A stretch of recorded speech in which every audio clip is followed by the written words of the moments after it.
We will begin Unit 5 of the course with a discussion on Newton's law of gravitation. Now the question, what is it that holds everything in the universe together?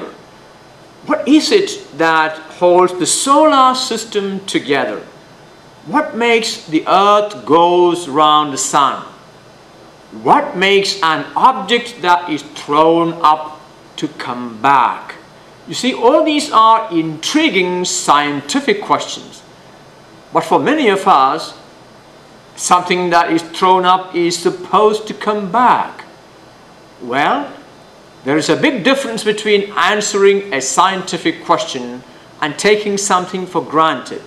It took the genius of Newton to figure out that if an apple falling from a tree falls towards the earth, there must be something that is holding everything on the surface of the earth where it is supposed to be.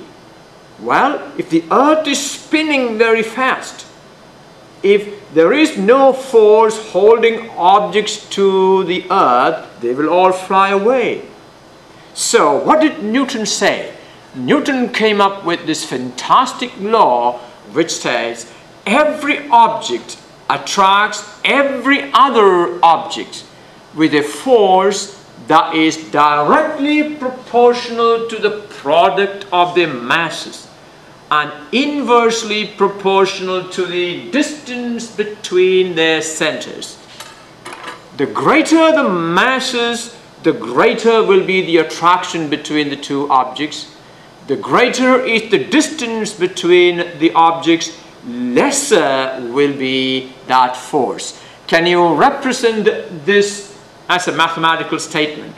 The force between two objects is directly proportional to the product of their masses and inversely proportional to the distance between their centers. Here I have a mass m1, another mass m2, separated by a distance r. Now we can rewrite this law using mathematical notation. It will be F is directly proportional to m1, m2 divided by r squared. This is the statement of Newton's law of gravitation.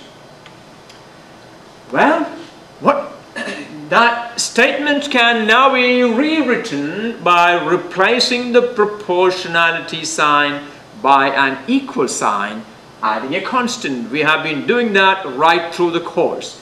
What does this stand for? The uppercase G is the constant of proportionality, and it is called the universal gravitational constant. In other words, this G has the same value everywhere in the universe. It doesn't change. The value of G is the same for the force between Earth and the Sun. It is the same for the force between Earth and the Moon. It is the same for the force between one galaxy and the other.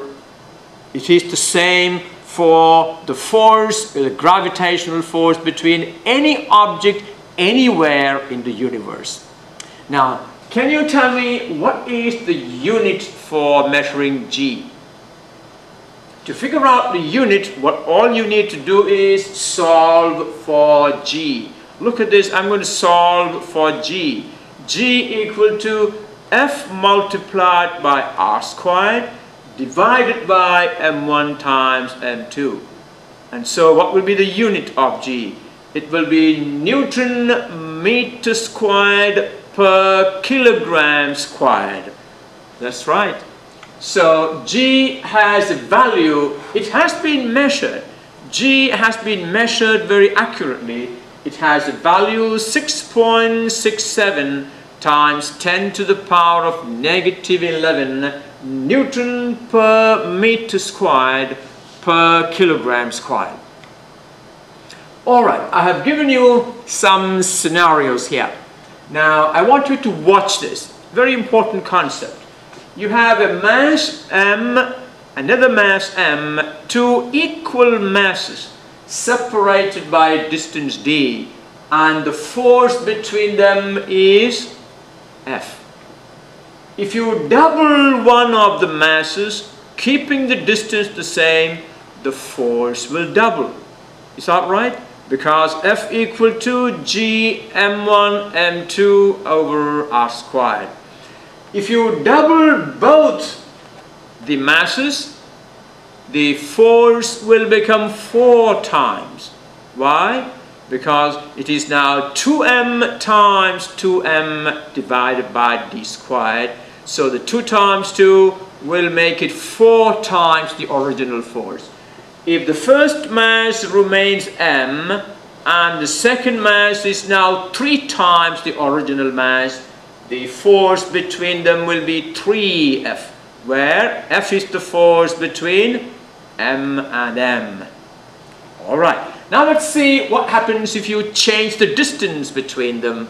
Well, as the distance decreases, the force will increase. Now the question is, by how much? Alright, the force between a mass m and another mass m separated by a distance d is 1F.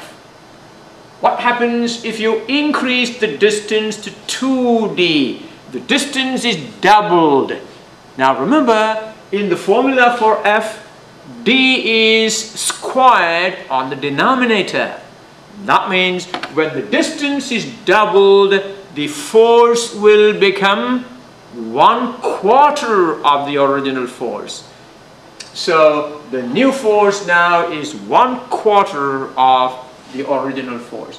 On the other hand, if the distance is halved, from d the distance is made half d, what will happen? The force will become 4F. I want you to write down those expressions and check these out. Now look at this interesting scenario. You double the first mass, double the second mass, and double the distance, the force will remain the same. You want to check it out on the equation? Alright, I would like you to do that. But these are very interesting and important concepts. Okay, let's now revisit the idea of weight of an object. What is the definition of weight that we have discussed earlier? Weight of an object is the force with which an object is being pulled towards the center of the earth. The weight of an object is the gravitational force that object experiences due to the pull of the earth. Is that right? Yes, it is. Now, what is the gravitational force on this ball by the earth? What is the force with which the earth pulls this ball? I have written that equation here. If the mass of the earth I write as m sub e, and the mass of the basketball is m sub b, and the radius of the earth is r sub e, then the force exerted by the earth on this ball is F equal to G m e m b divided by r e squared, where we will assume that the distance between this ball and the center of the earth is the radius of the earth. Is it okay, that assumption? That's correct. Well, and this force is what we call the weight of this basketball. So weight of an object is the gravitational force the object experiences due to the pull of the earth. Okay. And therefore, we will now be able to obtain an equation for the weight of the earth. Weight of an object on the surface of the earth is a measure of the gravitational force on it by the earth. Now, here I have the earth, and here is an object of mass m. If the mass of the earth is represented by m sub e, and its radius is r sub e. Alright, the radius of the earth is r sub e. the mass of the Earth is m sub e, the gravitational force on an object of mass m on the surface of the Earth can be written as Fg. What does Fg stands for? Gravitational force on this object is g times me times m over re squared. We will use these notation right through the course. The uppercase m sub e is the mass of the Earth, r sub e is the radius of the Earth, and lowercase m is the mass of the object. Well, F sub g is the weight of the object. Now, what is the weight of the object that we have been using to measure? What is the weight of this object? Normally, how do we measure it? It is the mass of the object multiplied by the acceleration due to gravity. Is that right? Yes. So weight equal to mg, where g is the acceleration due to gravity. So we can actually replace this F sub g by this mg. Let's do that. We have therefore mg equal to g times mem over re squared. And you notice that the lowercase m, the mass of the object, appears on either side, which will cancel.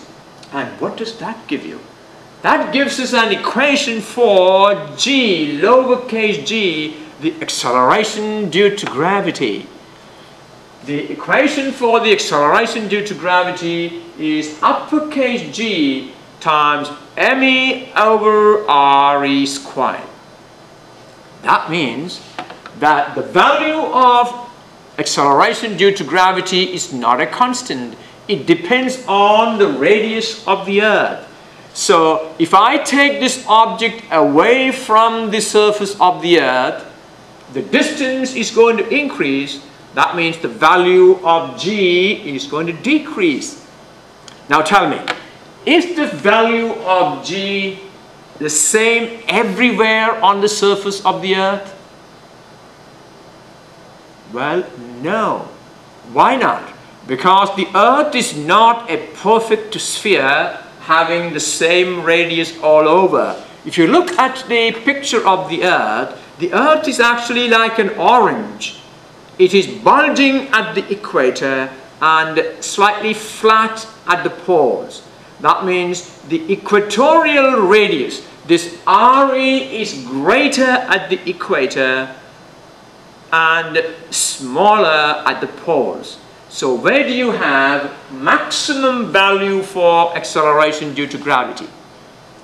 The value for acceleration due to gravity is maximum at the poles, where the radius of the Earth is the least. And the value of g is the least at the equator, where the value of the radius of the Earth is maximum.